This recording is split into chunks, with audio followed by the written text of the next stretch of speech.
As probably any landowner with pine trees knows, stumpage prices for pine saw timber are about half or even less than half of what they were 10 years ago. Extension Associate Professor Dr. James Henderson explains why this timber market is in the shape that it's in.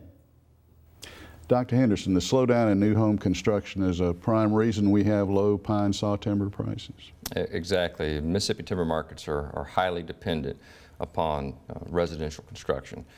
And we've seen an incredible slowdown since the beginning of the Great Recession. Around 2007, nationally, we were building more than 2 million houses a year.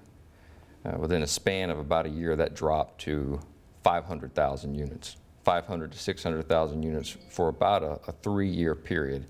And only in the past 2 or 3 years have we started to see the recovery.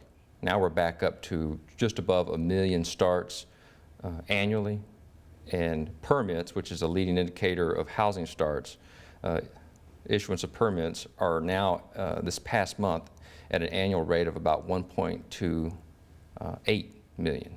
Which is good, because we need to get up to around 1.5 million. That's where we start to see strong demand and some price movement for saw timber.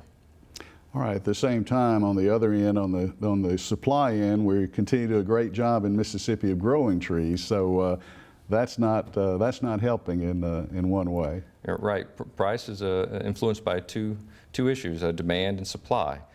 Demand has been bad, but is starting to improve. Supply, we're doing a real good job of growing trees, as you said.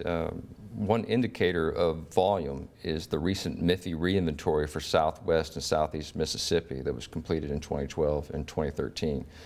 And in Southeast Mississippi, the estimate is 10 additional years of annual saw timber harvest at peak harvest levels that we could accommodate just to get us back to 2005 inventory levels. And in Southwest Mississippi, we could accommodate almost 25 years of pine saw timber harvest at peak harvest levels just to get back to the 04 inventory levels. Yeah.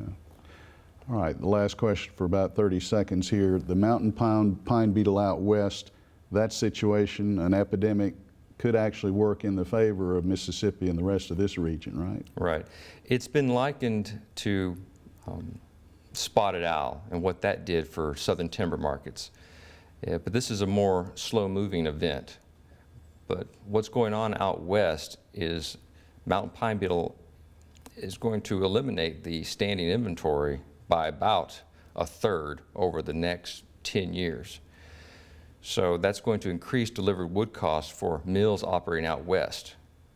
So a lot of those forest products companies are looking to reinvest somewhere where the cost would be less to them, and the U.S. South is ideal for that, and a number of Canadian and Western firms have already opened some sawmills in the South and even in Mississippi, and we can certainly accommodate more.